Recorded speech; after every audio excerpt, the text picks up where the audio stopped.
हरीलाल अपनी बीवी सुमिता को लेकर गांव से शहर आया।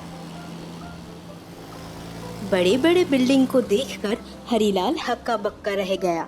अरे बाप रे, इतने बड़े शहर में हम कैसे रहेंगे। मुझे तो अभी से डर लग रहा है, पता नहीं आगे क्या होगा।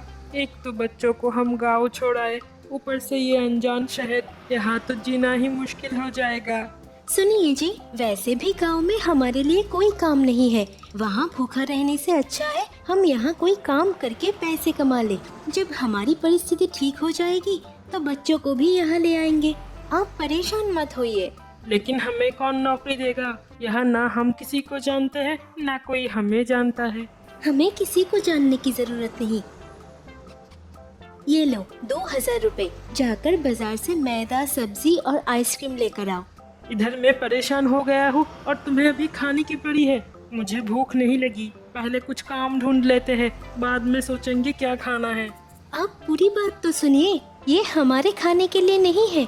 आपको याद है मैंने एक बार घर पे आइसक्रीम चिकन रोल बनाया था, हमारे बच्चों को तो बहुत पसंद आया था। अब वही आइसक्रीम चिकन रोल हम यहाँ बेचेंगे। इस शहरी लोगों को हम ये अनोखे खाना खिलाएंगे। अब तुम जाओ और ये सब लेकर आओ। हरीलाल अपनी बीवी से 2000 रुपए लेकर बाजार गया सामान खरीदने।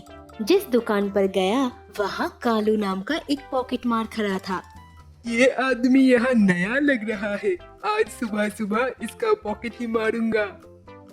भैया, मुझे 3 किलो मैदा, 2 किलो चिकन, कुछ सब्जी और 10 आइसक्रीम का पैकेट देना। हरीलाल ये सब दुकानदार से बोल रहा था कि तभी कालू उसकी जेब से 2000 रुपए चुरा लिया। ये लो तुम्हारा सामान, 1500 रुपए हुए। जैसे ही हरीलाल पैसे देने गया तो उसने देखा कि उसकी जेब खाली थी।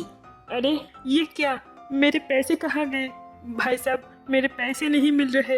हे भगवान, अब मैं ये सब खरीदूंगा कैसे? बिना पैसों के सामान खरीदने चले आते हो। चलो जाओ यहाँ से, दुकान के सामने तमाशा मत करो। जेब में पैसे है नहीं और आ गए खरीदने। पता नहीं कहाँ कहाँ से चले आते हैं ये लोग। चलो जाओ जाओ। निराश होकर हरीलाल अपने बीवी के पास लौट गया। यह क्या, आप खाली हाथ क्यों लौटे हैं? जो सामान मैंने आपको ले आने को कहा था वो सब कहाँ है? तब हरीलाल ने जो हुआ सब कुछ बताया। मैंने कहा था ना, शहर में जीना मुश्किल है। अब तो गांव लौटने का भी पैसे नहीं है। अरे रुकिए जी, अभी सब कुछ खत्म नहीं हो गया। मेरे पास एक और तरकीब है। यह कहकर सुमिता ने अपने गले का हार उसे दिया। ये लीजिए, इसे बेचकर जो पैसे मिलेंगे उससे मैदा, आइसक्रीम और चिकन खरीद कर लाना। अभी थोड़ी देर पहले 2000 रुपए चोरी हो गया, अब तुम ये हार बेचने के लिए कह रही हो? नहीं नहीं, इतनी हिम्मत मुझ में नहीं है। मैं यहाँ रुककर बैग संभालता हूँ, तुम जाकर इसे बेच कर आओ। फिर सुमिता खुद एक सोने की दुकान जाकर उस हार को बेचकर कुछ पैसे से मैदा, चिकन, सब्जी खरीदा और बाकी जो पैसे बचे उससे एक फूड स्टॉल खरीदा। फिर उसको सड़क के पास लगाकर आइसक्रीम चिकन रोल बना के बेचने लगी। आइए आइए, गरम गरम आइसक्रीम चिकन रोल खाकर जाइए, बहुत ही स्वादिष्ट और सेहत के लिए अच्छा है ये रोल। यह आपको कोई 5 स्टार होटल में नहीं मिलेगा। एक बार खाएंगे तो बार बार खाने का मन करेगा। आइए आइए, जी भर के खाइए और अपनी भूख मिटाइए। ये सब सुनकर कुछ लोग वहाँ आए और सुमिता की आइसक्रीम चिकन रोल खाने लगे। अरे वाह, ऐसी कमाल की रोल तो पहले कभी नहीं खाया, वो भी इतने सस्ते में। मैं बहुत बड़े बड़े रेस्टोरेंट में खा चुका हूँ, लेकिन ऐसा टेस्ट वहाँ के खाने में है ही नहीं। अब से मैं अपनी बीवी बच्चे को लेकर यही खाने आऊँगा। बहन जी, मुझे एक और देना और 4 आइसक्रीम चिकन रोल घर के लिए पैक कर देना। ऐसे ही सब लोग एक साथ 2-3 रोल खाने लगे और घर के लिए भी ले जाने लगे। इस तरह शाम तक सारा रोल बिक चुका था। दोनों ने बहुत पैसे कमाए। अरे वाह सुमिता, पहले दिन ही तुम्हारे बनाए हुए सारे रोल बिक गए। हाँ, और हमने अच्छे पैसे भी कमाए। अब तो आपको समझ आया ना कि हम भी इतने बड़े शहर में रह सकते हैं। जो मेहनत करके कमाना चाहता है वो कहीं पे भी जी सकता है। अब जाओ और इन पैसों को बैंक में जमा कर दो। कल फोन करके माँ जी को कह देंगे कि बच्चों को साथ लेकर यहाँ आ जाएं। सच में सुमिता, तुम्हारी हिम्मत की तारीफ करनी पड़ेगी। अब मुझे भी लग रहा है कि हम यहाँ अपने घर बसा सकते हैं। चलो, मैं अभी जाकर बैंक में ये पैसे जमा करके आता हूँ। हरीलाल बैंक की तरफ जा ही रहा था, तभी वो कालू पॉकेट मार फिर से उसे देख लिया। अरे ये तो वही बेवकूफ है, आज सुबह इसके जेब से 2000 रुपए चुरा लिया और अब ये बैंक की तरफ जा रहा है। लगता है उसके जेब में बहुत पैसे हैं। अब अगर मैंने इसका पॉकेट मारा तो कुछ दिन तक तो मुझे काम ही नहीं करना पड़ेगा।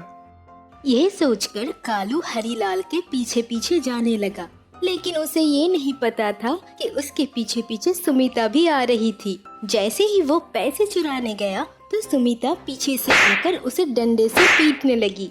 कमीने चोर, लोगों की मेहनत से कमाई हुई पैसे चुराता है।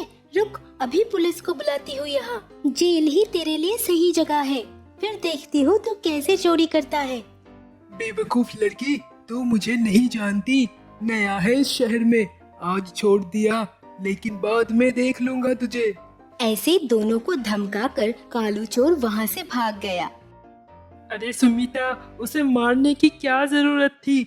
हमें इन झंझट में नहीं पड़ना चाहिए था। पता नहीं अब वो क्या करेगा।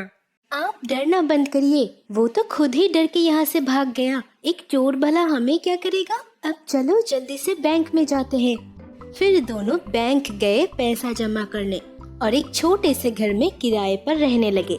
अगले दिन जब वो फिर से अपने स्टॉल पर आइसक्रीम चिकन रोल बेचने लगी तो वहाँ भीड़ देखकर एक पुलिस ऑफिसर आकर कहता है, तुम लोग यहाँ स्टॉल नहीं लगा सकते। यहाँ हुए भीड़ की वजह से ट्रैफिक में रुकावट हो रही है। हम लोग बहुत गरीब हैं सर, गांव में कोई काम नहीं है, इसलिए शहर आ गई। और अब जब मेहनत करके पैसे कमा रहे हैं तो आप कह रहे हैं कि यहाँ स्टॉल नहीं दे सकते। आप ही बताइए, हम जाए तो जाए कहाँ। अच्छा ठीक है, एक काम करो, यहाँ पास में एक स्कूल है, वहाँ जाकर तुम लोग अपना स्टॉल लगाओ। अगर तुम्हारे खाने का स्वाद अच्छा रहा तो लोग वहाँ जाकर भी खाएंगे। फिर सुमिता और हरीलाल उस स्कूल के बाहर अपना स्टॉल लगाया। धीरे धीरे वहाँ भी भीड़ होने लगे। कुछ महीने के अंदर उन दोनों का वो छोटा सा स्टॉल एक बड़े होटल में बदल गया। अब उन लोगों के पास पैसों की कमी नहीं थी और सुमिता अपनी पति हरीलाल और बच्चों के साथ खुशी खुशी रहने लगी।